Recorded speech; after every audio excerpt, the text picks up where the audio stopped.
Cheers!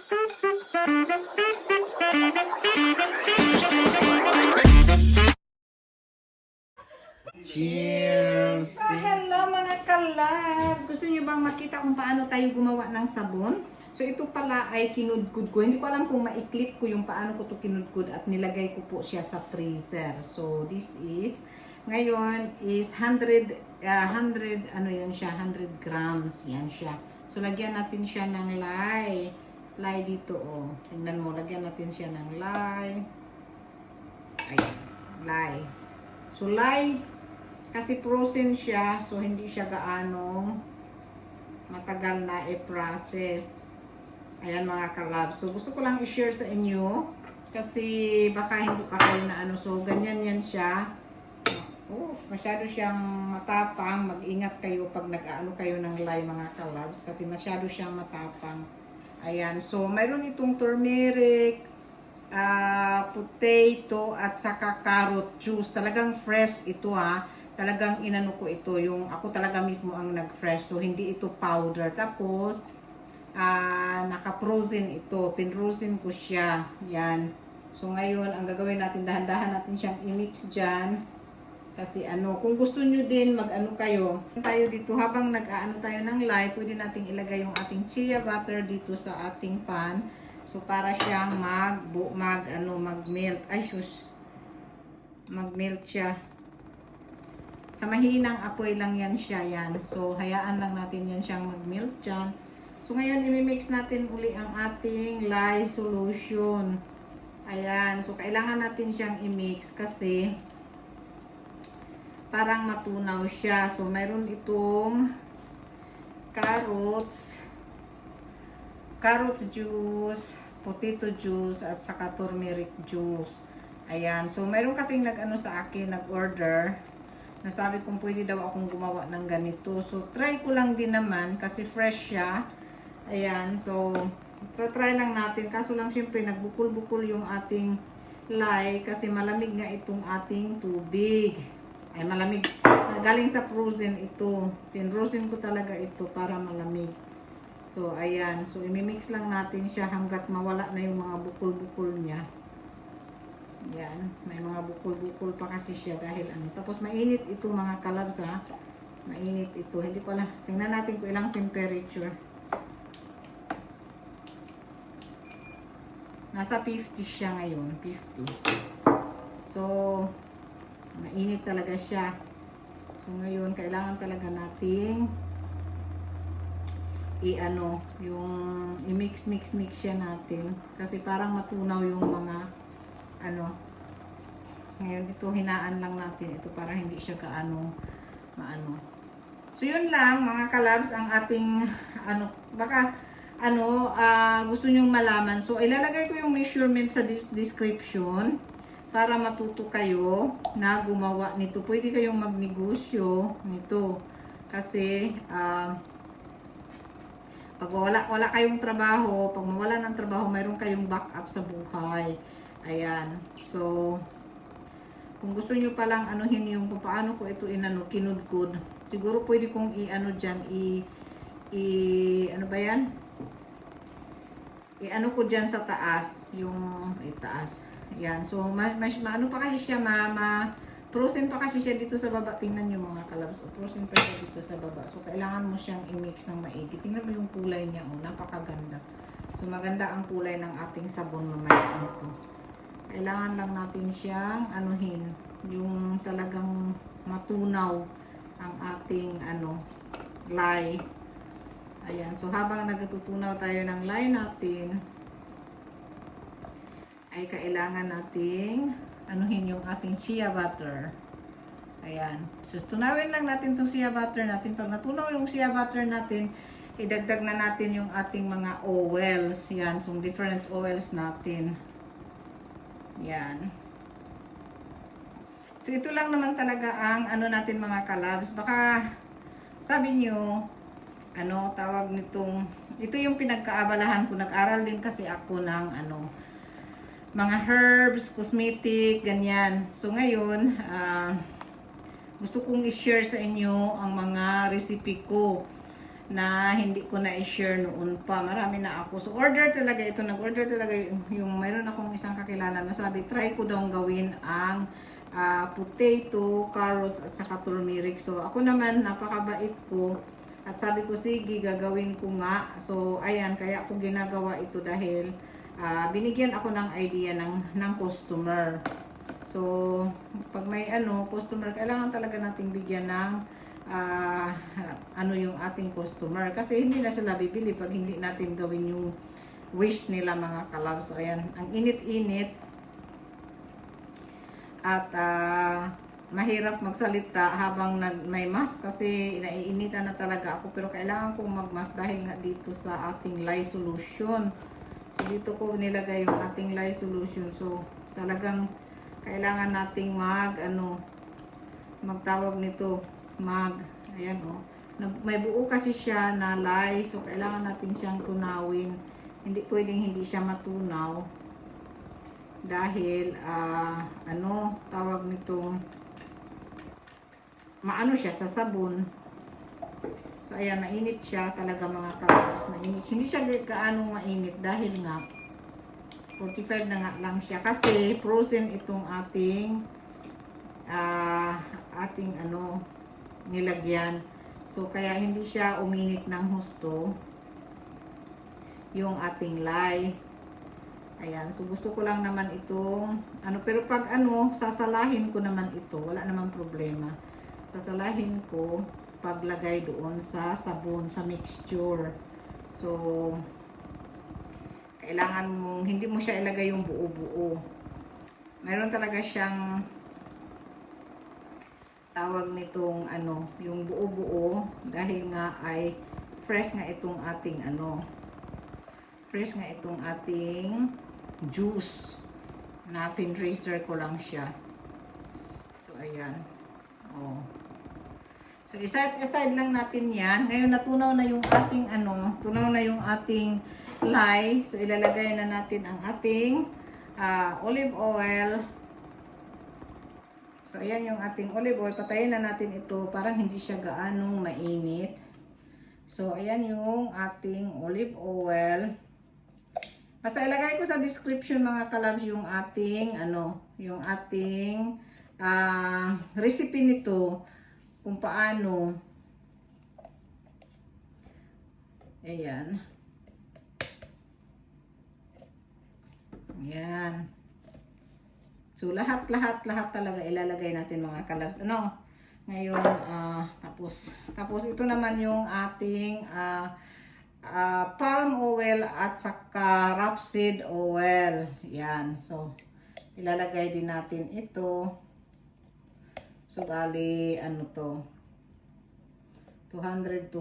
at saka So, ngayon, may measurein natin siya kung ilang temperature ito. Pag yung temperature niya ay under na siya, 25 lang. So, iinitin natin konti kasi 25 lang siya.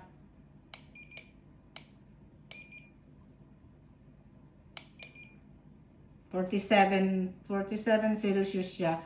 So, hayaan muna natin siyang medyo dito. Ngayon, pwede na natin siyang tanggalin sa init kasi masyado siyang mainit. So, dahil mainit yung pan, so mainit din siya. So, ngayon, ang gagawin natin is tatanggalin natin siya dito. Yan. So, yan lang. Ang iwanan natin hanggang yung tubig, yung talagang yung init niya ay okay na. Pag yung init niya ay okay na, saka natin ilalagay yung ayan, 47. Ang init-init talaga niya, So, hindi pa natin siya pwedeng lagyan ng tawag nitong, ang gagawin natin ito, pwede din natin siyang ilipat dito sa, pwede ko din siyang ilipat dito sa ating nilagyan ng oil. Parang yung init niya ay mawawala, di ba? Ayan, kaso lang, sobrang dami niya. So, hindi nga talaga pwedeng ilipat dito. Kasi hindi magkasya dito, mga kalab. So, ilipat ko na lang ulit dito. Hindi siya magkasya dito sa ating Hindi naman mahati yung ating lye. Mahirap hatiin yung lye natin. So, mag-measure pa tayo sa lye. So, hindi talaga pwede. So, ang gagawin natin is, hintayin natin hanggang umano siya. Hanggang umano yung kainit niya. Mawala yung kainit niya. O, diba?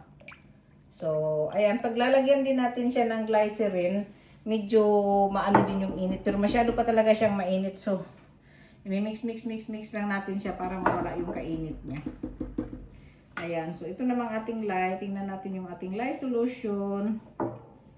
Kung okay siya. So mayroon siyang buto-buto dahil nga sa sinabi ko na fresh yung ating juice. Iba talaga pag powder ang ilalagay mo or ini-infuse mo. Pero mas epektibo ito dahil fresh talaga yung juice na nilagay natin. So, ayan. Fresh yan na juice. So, yun ang gagawin natin. And then, hintayin lang natin siya na medyo lumamig na siya. Matagal pa ito lalamig. 54 na lang siya from 57. Ito naman 42. So, kailangan talaga natin ito siyang palamigin ng mabilisan dahil parang hindi maano yung ating lye. Kasi yung lye natin, kailangan aabot lang siya ng 39 na ma-mix na natin dito sa ating oil. So, ayan mga kalabs, ilalagay natin yung ating glycerin. Ilalagay natin yung ating glycerin dito sa oil. So, ayan.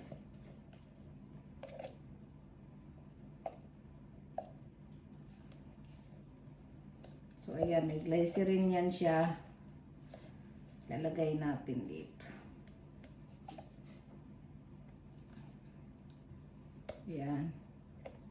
So, tingnan natin kung magbaba ba yung ano natin, yung tawag nitong temperature nito. Pag nailagay na natin yung glycerin. Ayan.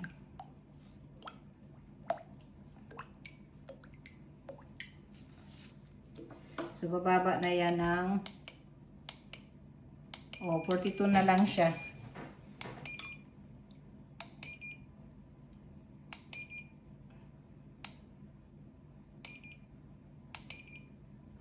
Mainit pa talaga siya. So, pero pwede na siyang basta mag-under na yung ano natin, yung ating lye solution. Pwede na siya nating anuhan. Under 50 naman na siya, kaya okay na siyang anuhan ng lye solution. Pwede na siyang anuhan na natin ng lye solution kasi under 50 naman na siya. So, pahintayin lang natin na aabot ng 40 degrees yung ating lye solution. 42 pa naman siya. So, okay pa siya. Hindi pa siya ready. Kaya, hintayin natin siya na maano. So, mag-aano muna tayo. I-mix na muna natin ito. Hanggang mag-ano siya. Bababa yung kanyang temperature. Yan lang mga kalos. Ang bilis gumawa ng sabon. Saglit lang to gagawin. Basta matyaga ka lang talaga, madali lang gagawin. So, kukuha lang ako ng aking mixer kasi yun ang pinaka-imimix ko mamaya dyan.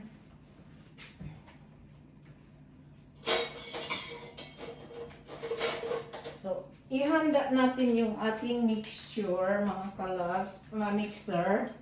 Kasi, mamaya pwede tayong mayroon kasi nagsabi kung pwede ko daw ibigay ang aking recipe.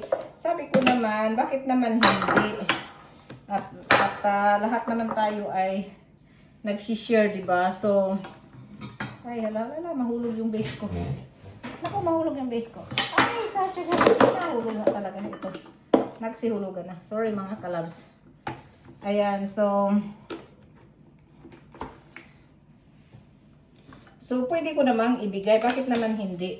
Ayan. Nag-aano ako ng sabon natin. So, ito yung pinaka-basic. Pero marami namang mga kung gusto mong maglagay ng pabango or something, pwede ding lagyan ito. So, ngayon, lalagyan ko ito ng, ang maganda kasing, yung oil. Pero hindi din magandang lagyan mo ng marami. Lavender talaga ang napakagandang amoy sa mga mga sabon. Yun talaga ang pinaka-best na pwede mong ilagay sa sabon. Ayan, 42 na siya. 42 degrees na siya. Kaya pwede na natin siyang ilagay. 42 din ito. Itong ating lye solution ay 42 na din.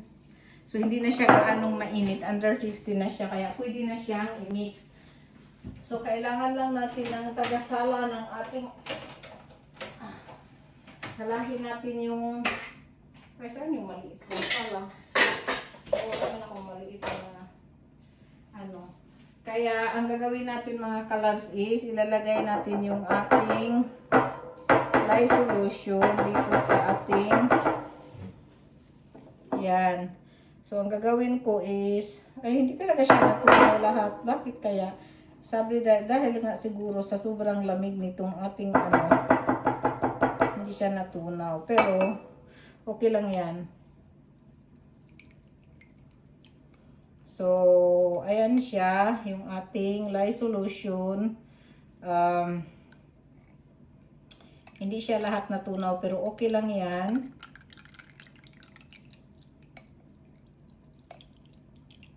Kasi may glycerin naman siya. So, okay lang pag hindi siya natunaw. Kasi, maano talaga, tawag nito, malamig yung ating, ano. Pero okay lang yan. At, anuhin natin, pigain natin ang ating lye solution. So, ayan. Ngayon, ang gagawin natin is, anuhin natin siya.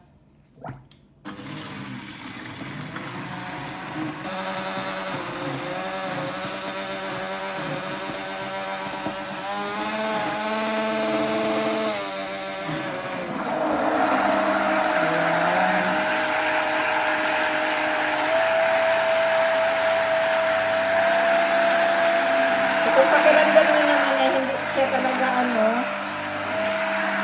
pero titigas talaga ito. Kasi may glycerin naman siya.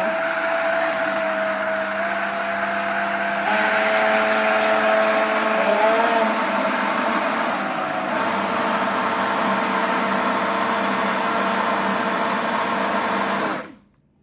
So, ayan. Dapat malambot siya.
Dahan-dahan na siyang tumitigas mga kalabs.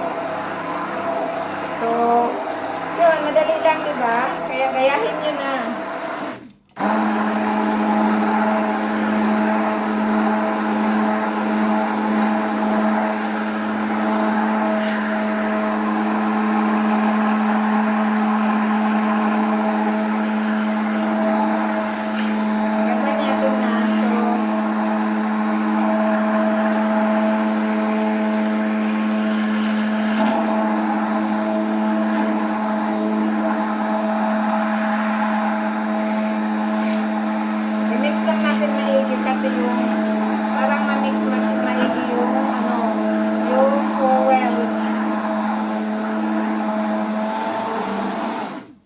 Tapos ngayon, na medyo ano na siya, ganyan na siya.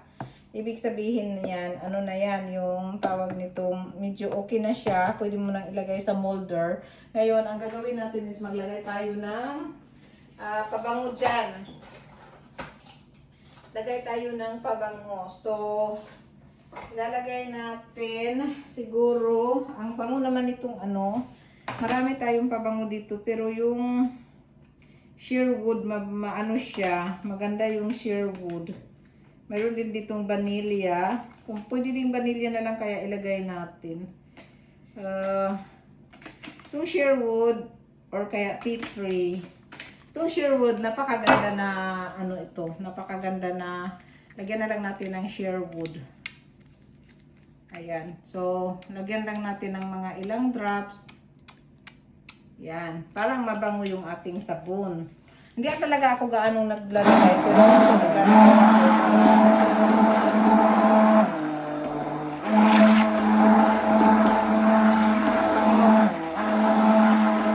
mabango na siya.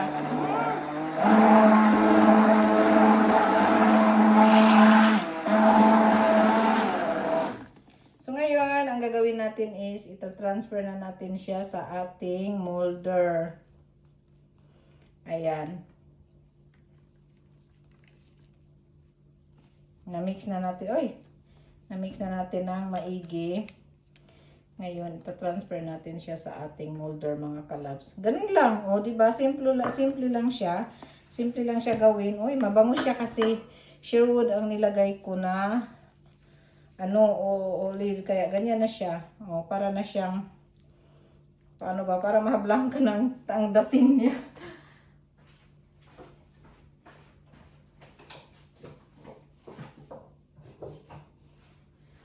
So ngayon, ilalagay na natin siya sa molder. Yan. Ito yung molder natin. So dahan-dahan natin siyang ilagay dito. Ayan. Oh. Ganyan ang ano niya. Ang hitsuran niya. Sana nga okay lang yung ating lye solution kasi tawag nitong medyo nag-ano siya na hindi lahat nalagay dahil nga na hindi siya natunaw dahil sa sobrang lamig ng ating pero mayroon itong lye naman. So ayan, ang ganda pa niya tingnan. Masyado pa siyang tawag nitong orange na orange talaga siya. So ito pwede mo rin lagyan ng kojic pero hindi ko nilagyan. Talagang lang talaga, organic lang talaga ito na tawag nitong sabon na ito, mga kalabs. So tingnan nyo na lang sa description, mga kalabs, yung ating yung ating resita yung receipt nito. Tingnan nyo na lang sa kasi basta nakita nyo naman kung paano ko ginawa, yun ang importante. And then, tingnan nyo na lang sa ating description yung yung receipt nito. Yung kung ilang grama ang ang nilagay ko. Yan. So, ayan na siya. Ganyan na ang itsura niya. So, hintayin na lang natin siyang titigas. So, tumuro na natin to siya, yung bubuksan. So, yan ay yung sabon natin, mga kalabs. O, diba? Ang ganda ng kulay niya, kasi turmeric siya at saka carrots.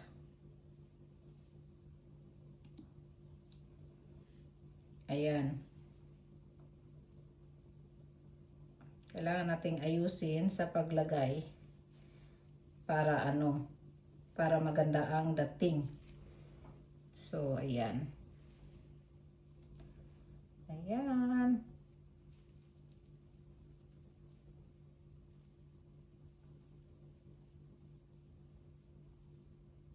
O, diba? Anong sa inyo, mga kalabs? Okay ba ang ating sabon?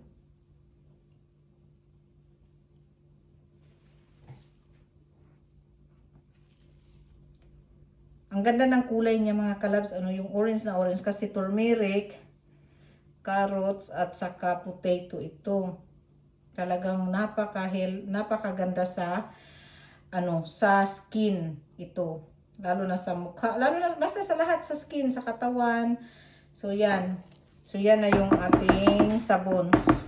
So, pwede natin na siyang designan mamaya ng ano. Hindi ko alam kung pwede na natin designan. Tingnan natin.